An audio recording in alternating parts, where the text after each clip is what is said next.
Hi, Trisha here at Club Scrap with a stipple mist technique video. This is a workshop that we did at the retreat in 2018, and here's the workshop kit that everyone had in front of them when we started class. Just a quick review of what you've received here. You've got some basic manila shipping tags. There is a piece of a coated stock that's been lovingly blind embossed with an embossing machine and an embossing texture plate. Here we have a series of different types of papers. So just a little word about paper. Maybe you can tell with the way this is reflecting. This is a paper known in the industry as C2S, meaning coated two sides.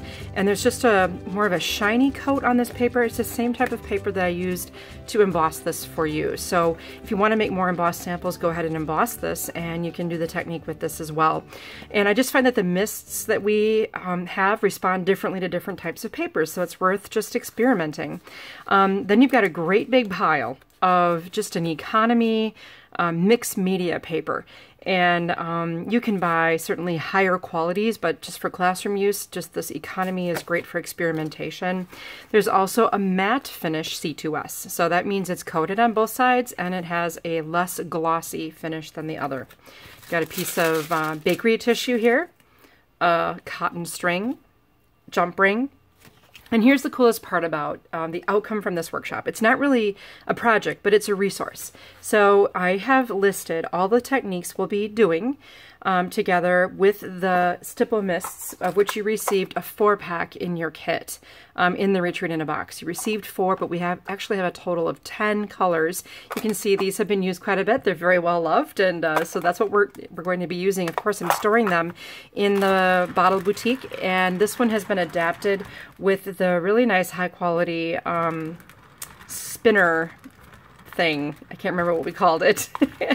But you can either finish this with wood feet on the bottom or add the Lazy Susan to this, which I love for my mists. Obviously, I have a few more spots I can put my bookbinding glue or my mounted and things in these areas as well. And a spray bottle of water, which, by the way, is something you definitely need to have on hand for this class. So just grab any bottle of water to mist with. And then here you can see, oh, I also have a stencil, and I have a pigment ink pad, and you also, if you want to experiment, you can use a rubber stamp as well as we work through the different techniques. I also have this very fancy empty pizza box. So we ship you actually a spray tray every single month, and you can use that to keep the mist contained. I actually have a tray that I always keep handy, and then on the lip of the box I just write spray tray, and that way I reach for it every time I want to play with my mists. And another option is you can take scrap paper. I happen to have all these scrap pieces. You can take that and like line the bottom of the box a little bit, and that way you can keep it fresh by just replacing the paper as needed. Okay, so let's just get on with our techniques finally after that lengthy introduction. The embossed resist is technique number 1. So basically what'll happen is we'll make a sample of the technique, and then later when you're done with the class, when everything is dry, you can remove the label from the sheet of labels I've provided to you and attach it to the back of your dried sample. That way you can look at it as a resource, and when you want to recreate the embossed resist technique, all you have to do is look in the back, read the instructions, and then step it out. So back to my pile of goods here, going to the top C2S glossy embossed piece. The first thing we're going to do is just try to create a resist. You can do that a lot of different ways. You can do it with embossing powder and embossing ink, and you can do it with just a white pigment ink. So essentially I'm just adding some white pigment ink to the panel, making sure I'm just rubbing it directly onto the raised surfaces. That's all you really need to do there. And you can really use any, you could use an embossing ink. You could use any kind of a pigment. And of course I'm using a white so that you can't see it. It'll just kind of blend in with the paper. Now, spritz with water and mist with colors. And for this technique, I do like to use brighter colors. Half the battle here, honestly, in the class is just trying to figure out how much water to use and how much color to use. I'm going to go with some indigo, maybe. And how about some lavender? You'll want to shake these, and when you do spray, you'll just want to press firmly on the nozzle to prevent spattering. So I'm misting here with some water, and then I'll come in with my, this is indigo. Just give it a nice, you know, you want to make sure you get enough pressure going on there. Now, how do you handle if you get it on your hands? Well, Dawn dishwashing liquid seems to do the trick. So as soon as I'm done with this video, I will certainly go ahead and take care of, I'll just wash my hands. Now I'm just gonna come back in some water here so I can spread this ink around a little. And you can see how, I hope you can see, I know I see it's kind of glary, but the white pigment ink is allowing some of that to dissipate from the glossy paper. But you can swab off some of the color from the raised surfaces as well. I got quite a bit accumulated here from just adding water on the edges. And then really the official rule of all things misting is to never, ever, ever judge a piece until it's dry. For this next one, I'm going to have you take a piece of the economy mixed media paper, the Cosmos technique. Now you can try other types of papers as well, the matte C2S. You can do the glossy C2S, but we'll start out with a mixed media. And that one you'll notice is a matte finish, and the size of it should be 4.5 by 6, I believe, if you really want to double check. I'm going to work with two colors here. I'm going to choose the lavender. And now you may not have this color if you didn't purchase the extra ones. You can do this with other colors as well, like do the Lagoon or the Indigo if you got that. I'm going to use lavender and opaque white. So you do kind of need the white. Now you'll notice when I shake this, there are beads in there to help with the mixing process, to mix up those pigments a little bit more. So again, you may have to adapt if you don't happen to have the pigment white. So I'll just mist this lightly with water. I'm going to get things going here. And then I'm going to spray it in lavender in separate areas. I'm getting some nice shapes going on here. And you'll notice the reason we called this stipple mist is because the pigment, when it lands in the paper, actually holds its round shape. So that's why it gives it that stippled effect. And then you could mist again with a little bit of water. And then I'm going to come in with white. Oh, that creates a really cool effect. Now, as that dries, we will call this Cosmos, and you know, you can go ahead and make some beautiful completed cards with these panels, but of course, what we're going to do here is make that resource. That is really, you know, starry skyish. All right, I will set that aside to dry. Next, I'll take a piece of the mixed media paper again. I mean, I think that's a really good baseline, working with the mixed media paper. And I'm going to tear some strips here.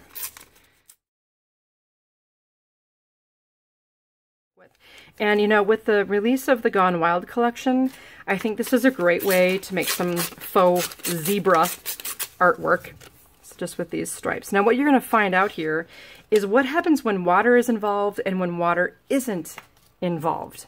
Okay, so we got some white torn strips on top of a white paper. And, you know, like you, I'm following right along with the printed labels for the instructions. So we're going to spritz them with water and then remove the masks and spritz with color. Okay, so here's the water. And so this is going to create, some areas will be wet, some will not. Maybe I will go with the slate. This is black. This was one of the optional colors, but I just want to show you what it does, you know, for this zebra effect I'm kind of looking for. So I've shaken that. Now I will mist. Oop, that went flying away. That's okay. It went flying again. I have a powerful mister, I guess. And let me just remove my wet scrap paper masks. And with relatively, you know, quick turnaround, I'll mist that. Now look how cool. So the areas that have the water are kind of allowing it to bead up a little bit more. The areas without water, the mist just completely soaks right in. Such a cool effect, and again, a neat look for anything you're going to do with the Gone Wild collection. Set that aside to dry. And before I move on to the next technique, I think I'll just put a fresh layer of scrap paper down in my spray tray. Now this next one, again, starting with that mixed media paper, I'll tear some strips again. We're just calling this torn paper 2.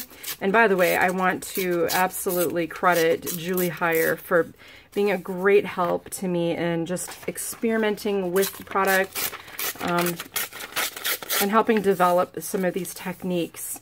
It just was wonderful to have another technique-driven creative mind on the project, and she really helps make some of these unique things work so well.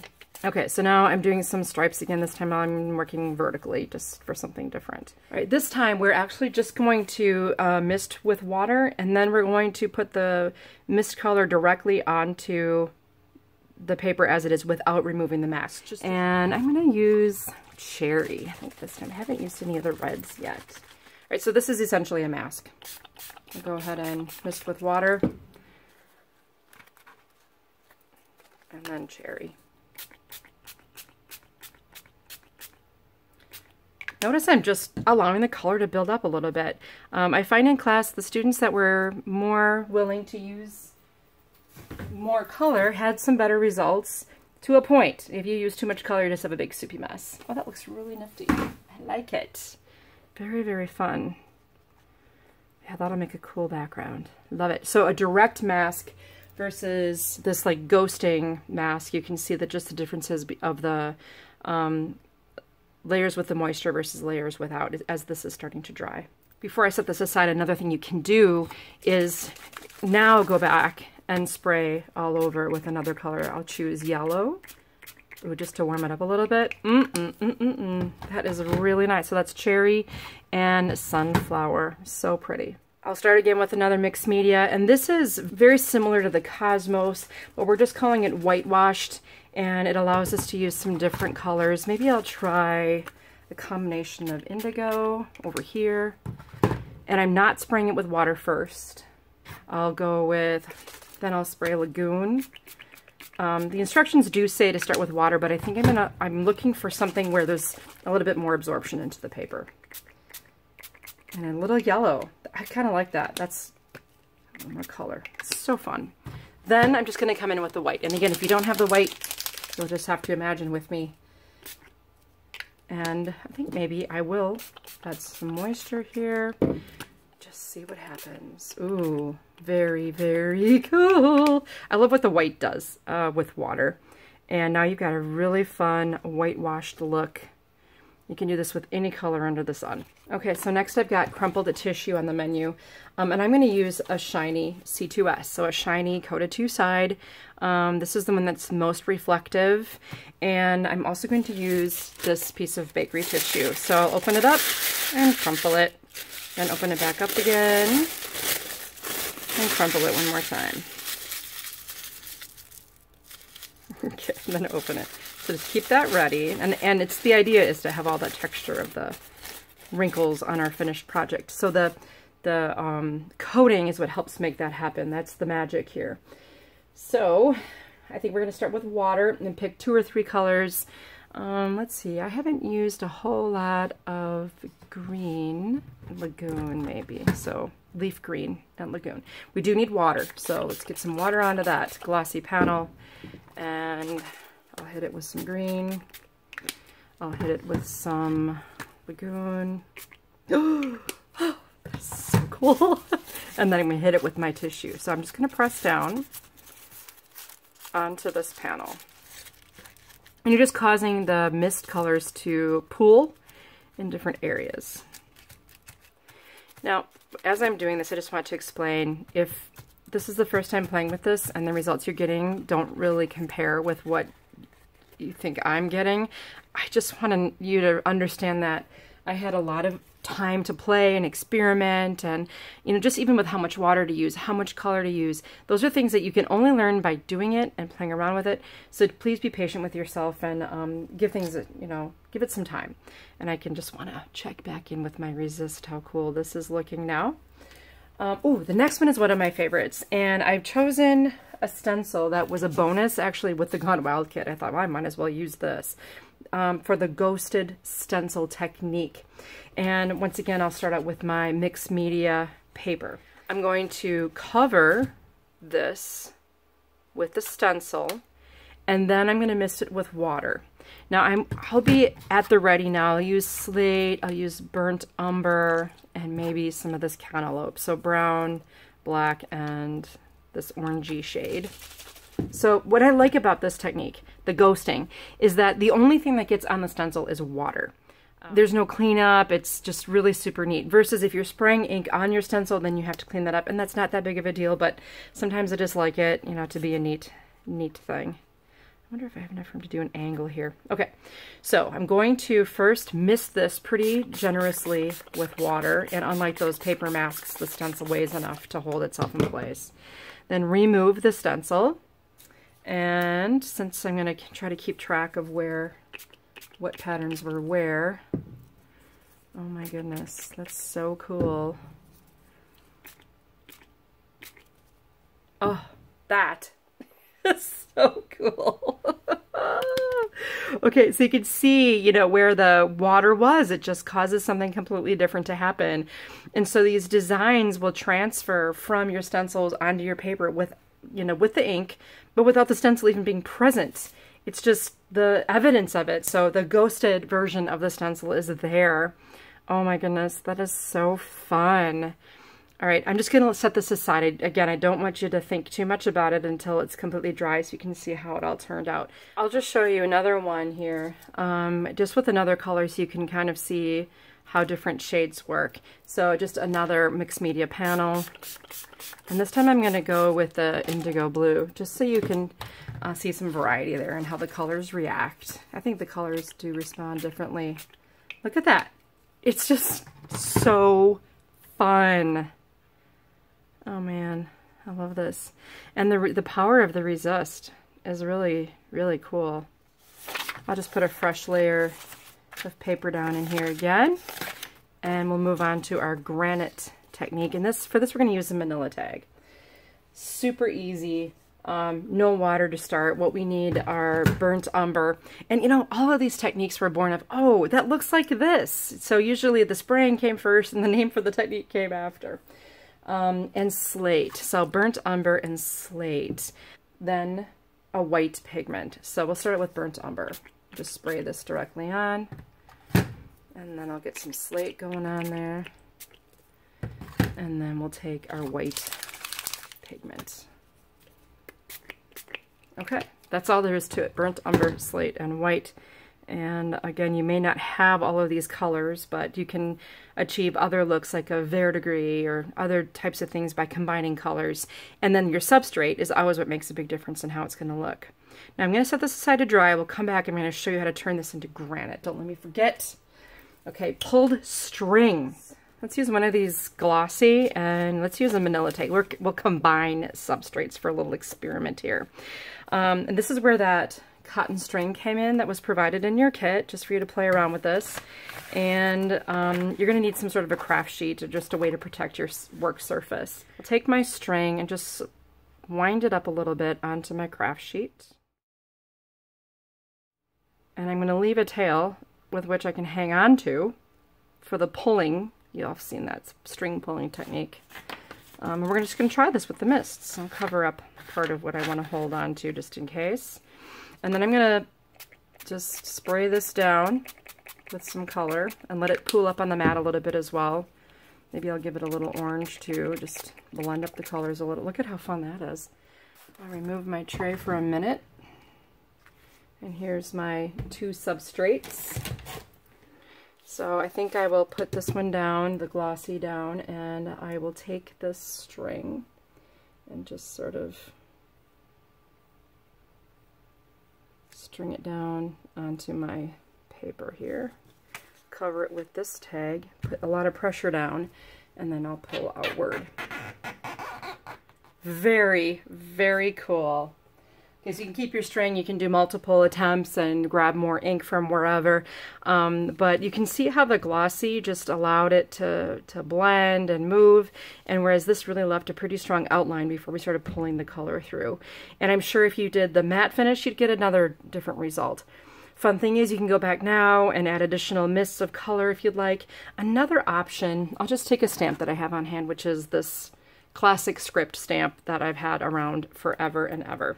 And I also have this remnant of this pigment sitting on my craft sheet. Why not make use of that? So if I were to just take my stamp and land it into the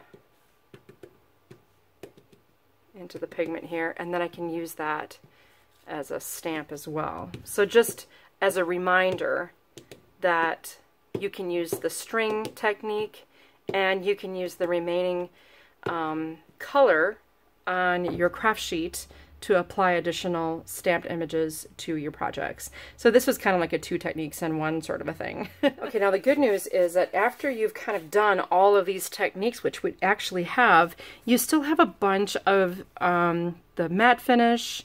You'll have more of the economy mixed media paper, some glossy, some tags, and of course perhaps you have additional paper at home that you could try to play around with. I just want to encourage you to play. If you're unhappy with the result, don't give up. Just keep giving it a whirl. Now, as these dry, what I want you to do next is take your sheet of stickers and place 1 label on the back of each of your technique items, then stack them together, punch a hole, and thread them onto the ring that we've provided. Another thing you can do before we wrap things up is go back to the piece that you set aside with the tissue on it and remove the tissue. Oh my goodness, it reminds me of that really messy acrylic pour technique that's all the rage right now. So we've made the same type of a thing with those little cells, but just without the massive amount of paint used and the massive mess that it creates. Okay, while this is drying, I just want to encourage you to use the remaining pieces that are in your class kit, as well as the resources that you have available to you at home to experiment further.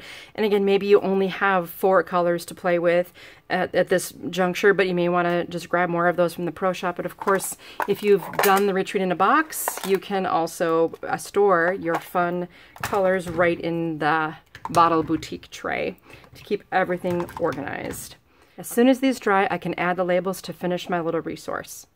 Okay, so now I have my little resource. So if you look at, here's the first technique, and it's on the ring. Make sure when you do punch your holes in the items that you take a note that the manila tag has a different shape. You want to make sure you get through that one too. Not that I would know anything about that.